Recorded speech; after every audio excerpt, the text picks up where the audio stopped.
Ladies and gentlemen, boys and girls, welcome to the new Crack Den. Thanks very much for watching.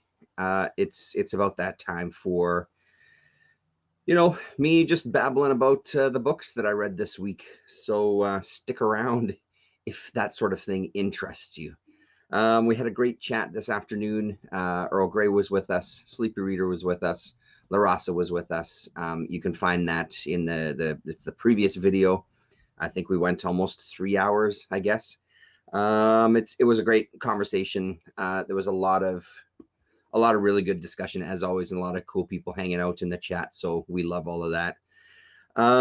So I figured I'd do something a little different than what I normally do. I'm going to start with the stuff that I didn't talk about. Um, Amazing that it took me this long to come to that conclusion, to start the video with stuff I didn't talk about in that previous 3 hour stretch. First thing I wanted to briefly talk about was I'm super excited to have a copy now of Brutal Sound Effects Festival number 90 and 91. I had an appearance in number 90, and I'm very excited about that. I hesitate to use people's real names. DVDR Party was kind enough to, when he sent me this, and it was, first of all, he was nice enough to send me 2 copies. So there's a couple of people in town here that would probably maybe be interested in seeing these noise festivals. So I'll probably pass that on. But he also threw in a couple of bonus things. Return of the Creature in 3D, which is basically Creature from the Black Lagoon. And then he also included Kamen Rider Amazon, which we watched the first episode last night, and it was super super fun. So I've been a big fan of this crew of guys in the Brutal Sound Effects camp for God, a long time, a long fucking time. Um, and It was really really exciting. I think I made 2 appearances on this, and I played on the Brand Pause had a kind of weekly live session as well too there for quite a while, so made an appearance on that as well, and then hosted a couple of my own, which was great.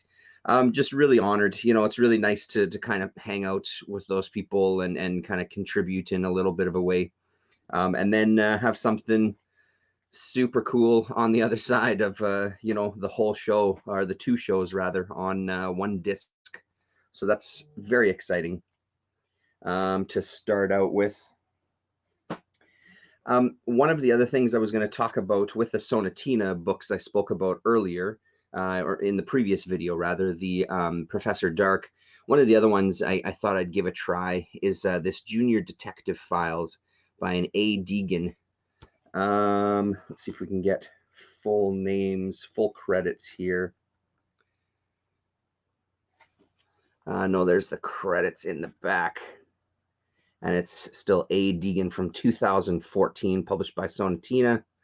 I wasn't sure what to expect. The kind of, I think they had some samples of the interior art. Looked interesting to me. It's kind of, Damien was talking about a book today, the name of which is escaping me right now, but that was page after page of kind of these faux novel covers. This feels kind of similar to me. These little one-page scenes that could very easily be the cover to some sort of twisted kids story, kids comic strip. So interesting enough. Like I said, I really like the art. It was great to flip through.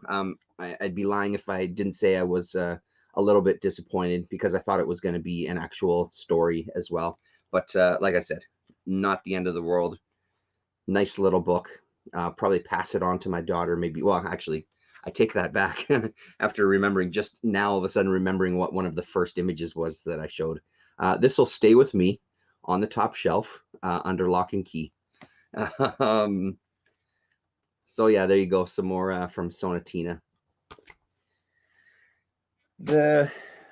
My week of reading started out with this book that I was incredibly excited about, Bionic, I'd heard about it when it came out. This is like a graphic novel. And when I went to try to get my hands on it, it was already sold out locally. So more copies came into the shop that's by my workplace. So I grabbed it, and again, it's a situation of really gorgeous art, because I loved the art quite a bit, more than I kind of thought I would. Because I didn't flip through it online to see that this art is similar for sure, but I love the front cover. But I grew to really like this interior art as well. It has this kind of softer quality on the coloring itself.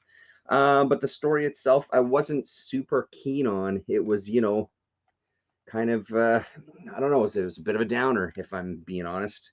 And it also, I think it was also going to be tough no matter what I read next after reading Monsters, no matter what came after that.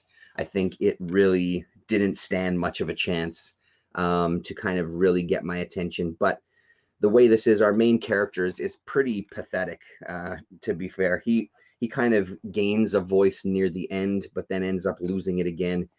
She's just really abusive, and it's just not a healthy relationship. And the way this guy gets treated through the whole thing, I found it at parts just got really frustrating to read, where it was just like, fuck sakes, man, stand up for yourself, stay away from these goddamn people.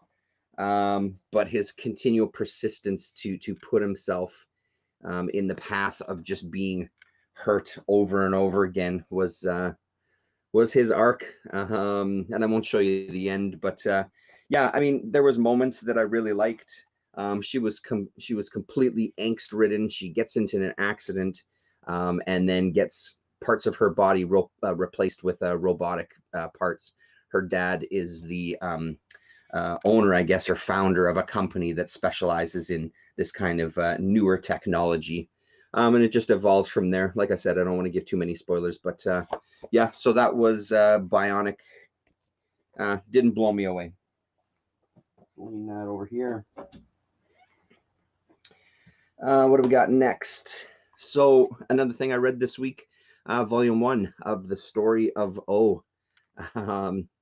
My wife, I was in bed reading this one, and my wife came in and was asking me what I was reading, so we were looking through it, and it's one of those moments where I think for some people, this realization of, like, she didn't quite have this exact reaction, but this realization that, oh, so comics can look like this as well too. Like, it's not like she was shocked or upset by it, but she just kind of was surprised. This is great. It's Creepax at his finest. I mean, the use of the pages and stuff is really just incredible. The work that he puts in is really beautiful, and I just love. Again, it's one of those books where just looking at it from a distance and just letting your eyes kind of go out of focus a bit, just to see the page as a series of lights and darks and lines, and it's incredible, really, really incredible. So I'm looking forward to. I'm gonna have to make it a mission to find the rest of this. I think there's another 2 volumes, maybe, if I'm not mistaken. Yeah, that's a story of O, the story of a woman's complete and willing submission. So there you go. And boy, oh boy, I was not ready for this. This one kind of blew me away. Absolutely gorgeous. And I don't know why it took me so long to get to it. I picked it up a couple of times and had a quick flip through it and just put it back down, and finally sat and read Fires by Matoti. And it is just gorgeous. Really interesting little story. But it's the art here that is the absolute draw, and the color palette and the textures of the colors. and the kind of layouts of the pages. He said he was going for a painterly style. He wanted to mimic some painters and try to do that in a comic form. He's since gone on to kind of make this kind of thing his career, doing front covers, I think, for the New Yorker, possibly too, if I'm not mistaken, but just kind of excelling in this style that I believe this is some of the earliest stuff where he started exploring these techniques. So one of the things that stood out to me, so here we have pages 2 and 3. So we have that kind of blues and greens color palette. And then we turn the page to page 4 and 5, and we're hit with reds in there with the blues and some really unique looking characters there. It's one of those books that completely sucked me into the world, and it won't be the first time that I say that in this video. This kind of stuff is a real good gateway for me to, and again, it's the size, the format as well too, to really just get absorbed in a story where you really feel like you're living in that world, right? So this is gorgeous, gorgeous work. They come across a group of sailors, soldiers, Navy officers come across an island. One of them, is he Lieutenant Absinthe? Yes, Lieutenant Absinthe. He gets transfixed by this island and doesn't want anything to do with, like, look at this. Sorry to stop my thought there. Just look at the way that ship is sitting in basically the water, but the use of that color and no texture. And I know that this video isn't doing it justice. You do have to see this with your own eyes. Was it oil pastels I think he was using on this one? So he falls in love with this island and slowly just gets more and more absorbed by exploring the island and feeling just at complete peace on this island, that he then wants to do everything he can to protect it, which may or may not pertain to destroying the naval ships that are still in the vicinity, and which the naval officers are getting terrified of the island and the creatures that live on the island. So their purpose is to, they want to destroy the island. So, and then as we kind of move through it, there's parts that get a little darker. It's beautiful, beautiful work. And there's this hallucination effect that happens to people when you spend a lot of time on the island. You start to kind of see things and lose yourself in it. Hello, Gorvidal. Thank you very much, sir. I'm glad you enjoyed it. I love that you all hang out with us for so long and just kind of contribute to the conversations. So this is absolutely not the last time I'm going to be hunting some Matodi stuff. I love this a lot. So really, really, again, it's another it's another goal from Catalan for me. So I just can't seem to go wrong.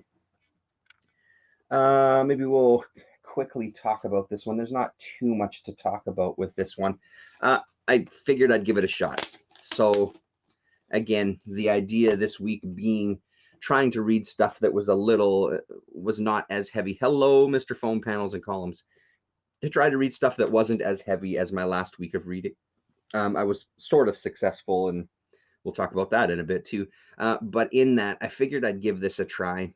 What I guess I didn't realize was that this was kind of this is War of the Bounty Hunters Alpha, so it's not even a numbered. It's kind of a prequel to what's going to be a cross Star Wars title event, and I had no idea when I picked it up. I picked it up because the interiors look great.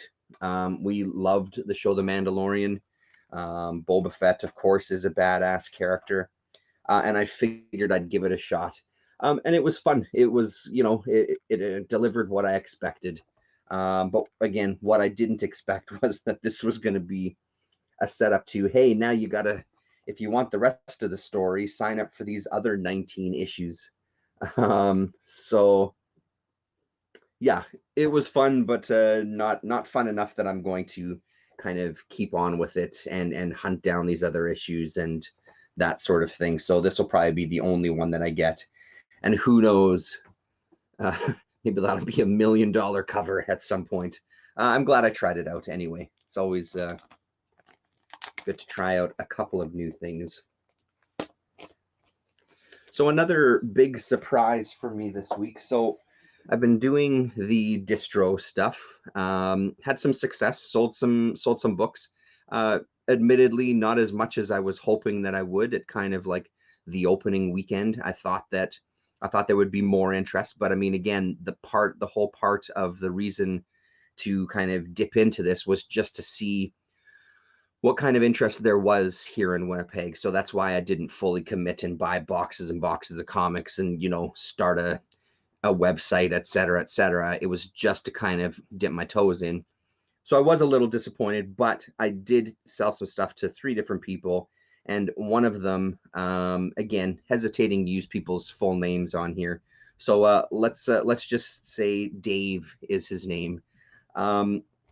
He came to pick up his books. We've been doing, because I've been selling comics, we're doing contactless. I put the comics in the mailbox. They put the money in the mailbox. We don't see each other. We don't talk except through messages, and it just makes the most sense. He was nice enough to pass on some local mini comics from 1981, I think. So his wife's uncle, I guess, let me see here. Sorry, stand by. Let me just read you this so I actually get the information correct instead of trying to remember. His wife's uncle worked as a shipper receiver at an art gallery in the 80s and 90s. And this would have been his scene at the time. And he thinks that maybe he knew these artists that are in this. Raldo is the one name that comes up. That they're still active. These guys are still around. They still hang out. He said he was exploring their kind of Facebook and Instagram feeds, and they're still active. They're still friends. But these are fantastic. So he passed on a few, a nice small stack of minis, and the one that stood out to me the most was 3 issues of what's called Bar Wars, stinking of Star Wars, thinking of Star Wars. And this was hilarious. This was legitimately a fun read with some pretty decent underground style artwork. And the name on this one, Jack, I think it's Jack D. Zastre, Zastre. And it's kind of in that raunchy underground type of style. At one point, C-3PO wants to try out his dildo attachments on Princess Leia. Puke Skywalker, I think, is Luke's name, and they get into a bar fight where they're going to see some strippers, and it's fantastic stuff. They're only like 4 pages each. And then issue number 2 of Bar Wars, and then issue number 3 of Bar Wars. So I read those in kind of one good spot there. And on the back of this one, I hope that these exist. Grovel Publishing Hovel, where great stories continue and continue and continue. Great heroes, tons of debris. So it's the Silver Sniveler, and it's basically the Silver Surfer saying, "Why are people such jerks?" Dr. Deranged, the Amazing Snyder Man, and the Canned Next Men.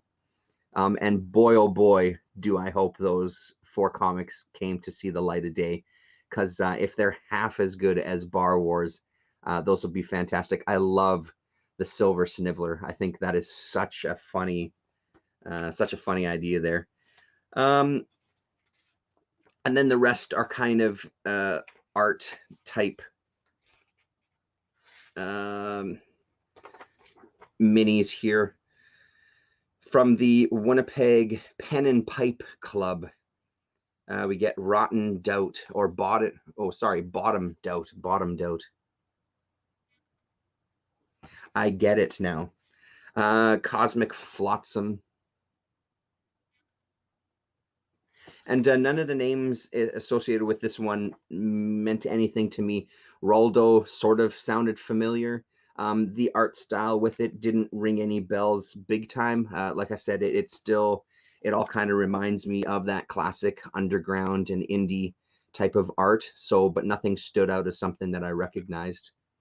And then finally, the Winnipeg Ground Under Cartoonist and Taco Eaton Society presents Scribbling Rivalry. So just amazing, absolutely amazing, a lot of fun. And the other thing that Dave threw in there for me was this, and it looks to be a catalog where back in the day you could use it to order some mini comics. Free Cluck catalog, spring of 1982. Then we get the fold out with some of the titles there, and a order form. Oh, it looks like 5. Oh, geez. Looks like Bar Wars went for 5 solid issues. I'm going to need to get in touch with these guys and see what they still have, and because I would love to read more of this stuff. This is so great, and it's another one of those. I can't believe, as long as I've been living here, and as long as I've been into comics, this just hasn't crossed my radar. And Dave was saying the same thing, but I think again, it's that it feels like mini comics. You really had to know about them at the time and really kind of be right involved in that to have them on your radar. It's not stuff that I would see going to the comic shops, or at least not that I remember seeing. And again, I think my focus was on so many other things that some weirdo Winnipeg cartoonist at that time wouldn't have been on my radar whatsoever. So very, very cool. Super cool to get some local history. Thank you very much, Dave. I really appreciate that. They're outstanding. Maybe sticking with mini comics. So now the rest of it is stuff that I did talk about this afternoon, but we'll just kind of fire through some of it. Automa, loved it. I ordered a bunch more this afternoon, so I'm gonna have the first 10 basically. It's at issue number 18 so far. I got these to just give them a shot. I know Charles Forsman's stuff a little bit, and these were, I don't know what I expected with this, but they far exceeded my expectations. This was a great story. I read number 2 and 3 this afternoon, and as Mr. Gray, as Earl Grey was saying today, there's a definite Frank Miller feel, specifically to these pages here, the 2 middle panels there. A real Frank Miller feel to it, but it feels like there's quite a story that's going to unfold in this. Again, I don't have issue 1, so I don't know what happened in that first issue. It feels like there was some sort of heist that might have gone wrong, and that was the end of that going wrong at the beginning of this one. We get introduced to his nephew, and it just kind of goes from there.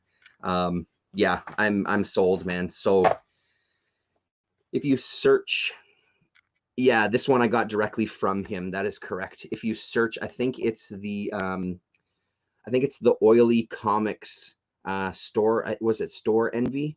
I think that's where it was from. So if you search up Automa Charles Forsman, it should come up as one of the first hits there. If I remember, I'll make sure that I put links down in this video for this kind of stuff so people can follow them. Yeah, so highly recommended to check them out. They're $3 a piece, $3 US each, and I just said screw it. I'm getting all 10. So I have a double of number 2. I got a double of 1, 3 as well, just so I can have like a set of 1 to 3 to try to sell locally. Give someone a chunk. Professor Dark, the other Sonatina title that I read this week, and I knew that I was going to love this one, and I did love this one. The thing that first drew me to this was the art. Seeing that cover and seeing some of the interiors, I was sold immediately. It's a halfway decent story too. This first issue, I think, is the stronger issue out of the two. This one was from 2015. Issue number 2 came out in 2018, so quite a stretch. And as far as I know, there hasn't been an issue number 3 as of yet. It is supposed to continue into an issue 3, but not that I've seen. And again, you can order directly from Sonatina. If you go to their website, you can get all these books directly from them. And they're super great to deal with. It came packed really well. I found that the prices were pretty fair. And again, considering what you're getting, because this is just so much fun. And honestly, I would be absolutely on board for a full, 6, 8, 10 issue series on Professor Dark. I would be there every single time so far. Like, this is one of those images that just boggle my mind. Really gorgeous kind of pen and pencil artwork going on in here. I should actually, let me see here. So I should give credit where credit's due. So Professor Dark issue 2, drawn by Kang Lee, written by Chris Anderson, edited by Scott Longo, and then published by Sonatina Comics, copyright 2018. Looks great, but it ain't no Bar Wars. You damn right it's no Bar Wars. Seriously, John, you would love those. If I find some links and these guys still have stuff, I'll make sure that I post links on Twitter, because really they're pretty hilarious. Maybe we'll jump to this and we'll save that one for last. We'll do these ones next. Finally, volume 2 or book 2 of Modesty Blaze came in the mail. I had ordered it, or I'd bought it rather off eBay for, I don't know, it's got to be going on 2 months now. So it took quite a long time to get here, but it made it, and I'm so happy with the wait. This is a phenomenal volume. I loved volume 1 or book 1, but I think this one wins for me. And the story that really stood out to me was this Mind of Mrs. Drake, for a number of reasons. One of the main reasons was I feel like by the time I got to this part in the story, my mind had kind of turned back on to remembering that this is a strip and it was presented daily, and you were just reading a couple of panels a day. Once I kind of made that switch in my head, the pacing in this particular story, I think is amazing. I think the story is just drawn out in a way that I could see reading this on the daily and not being able to wait till the next day. The way you get the information, the way things are presented to you, the pauses that they take with a couple of scenes, extending those over a few days as opposed to a quick resolution, I think was great. And Holdaway's art is really beautiful. It's really beautiful. I can see myself getting more into kind of digging into old strips. I'll absolutely be checking them out, Gore. Gore saying, still recommend the novels. Enjoy them even more than the great strips. When I read them, I imagined Holloway, Modesty, or Gal Gadot as the character. Nice, yes. So, yeah, I mean, you can't go wrong with books 1 or 2. I've got 5 books now, and I haven't dug into all of them. The Titan did them all. I was going to show this afternoon. So this is the first printing, or the first kind of time it got released, and then the next ones were just a little bit taller, so it allowed them to space out the strips a little bit more, just to give a little bit more white space between each of the strips. But yeah, a number of different artists worked on the series over the years, and I don't know how many of these albums are out there from Titan, but it's got to be 12, 14, 16 at this point. I'm not really sure how many. But if you can find them, they do pop up online every once in a while. I've seen postings in the past on eBay where people are selling like 4 volumes of them, you know, and obviously depending where you are in the world, the shipping is going to be what it is. For Canada, it seems like this stuff always comes from overseas. So for Canada, it's fairly pricey. So, but if you are based in the UK, chances are you're going to get a better deal on them. I won't talk about this one too much, but this was a fun read. Hello, Damien.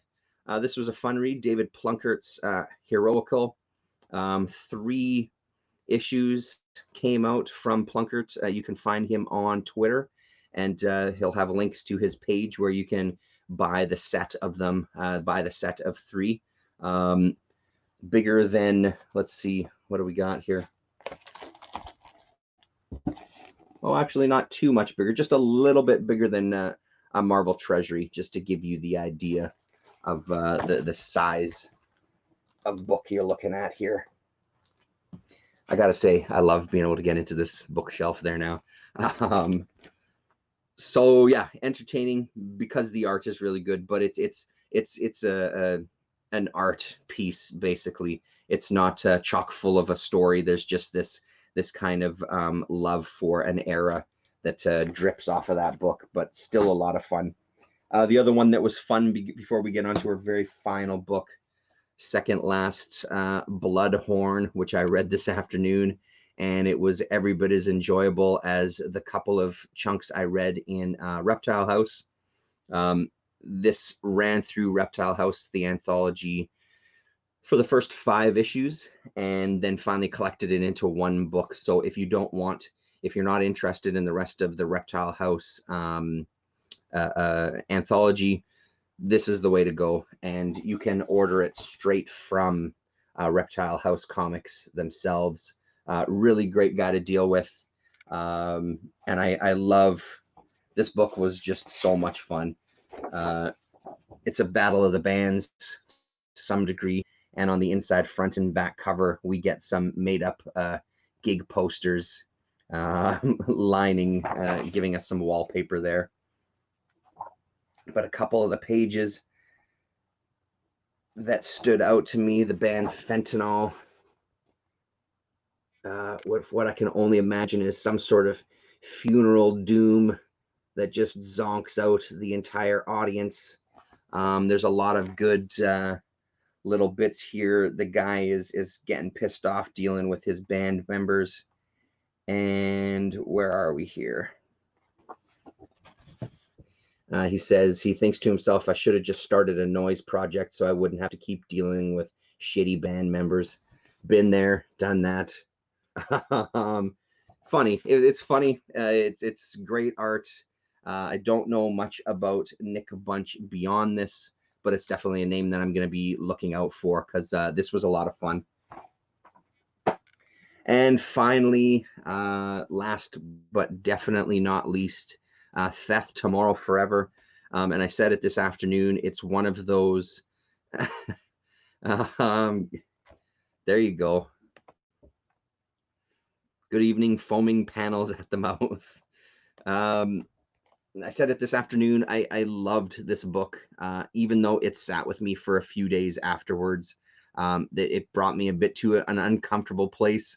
I I don't regret anything that I've done in my life, but I don't also look back fondly on my youth, to say the least. It's always been a bit of a thing that's puzzled me, people that think back about their youth and that was kind of the pinnacle of their life so far. I'm fucking glad I'm not a kid anymore.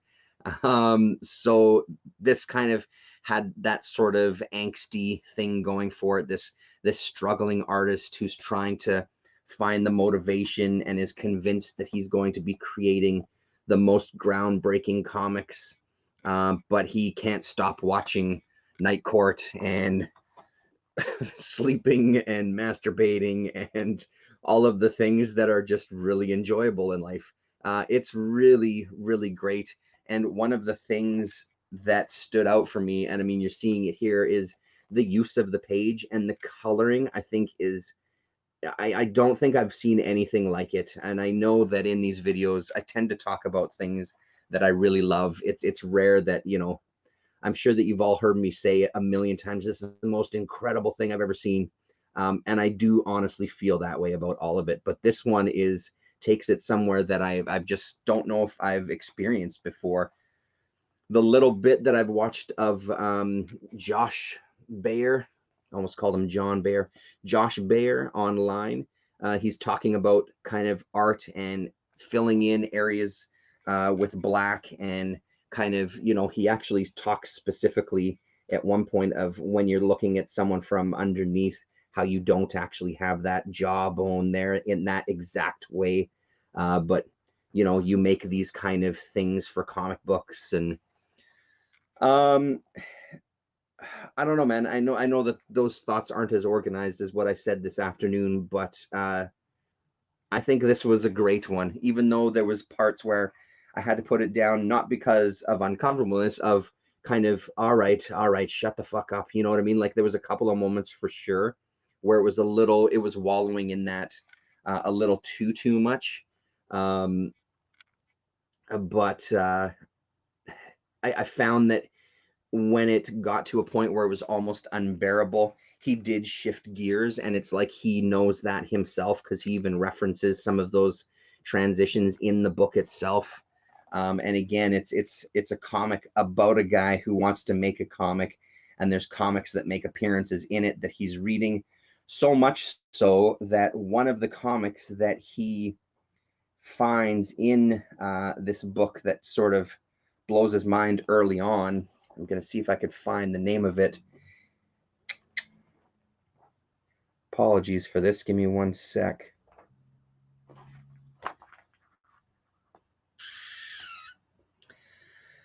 Blah, blah, blah. Black and white. Black Star is the name of the comic. And the comic, he actually did an issue of Black Star, so you can find that. So you get this book about a cartoonist writing comics, discovering this Black Star, and if you want to go one level deeper, you can read Black Star as well. So that's high on my list to grab a copy of that.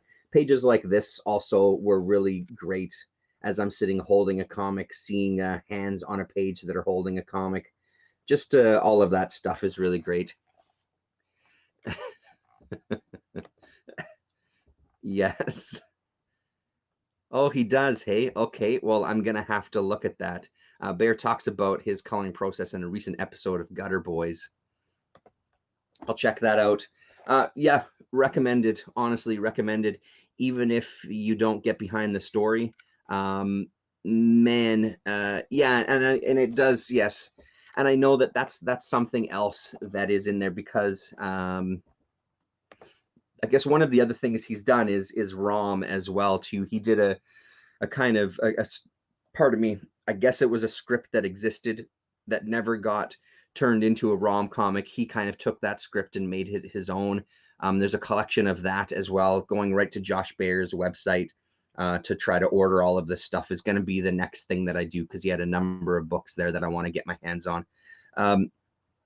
And from what I understand, correct me if I'm wrong there, Mr. Foam Panels, but wasn't Black Star based on a real comic as well, or at least a story from one? I don't know the history of Black Star exactly, but I do know that there's some sort of history there.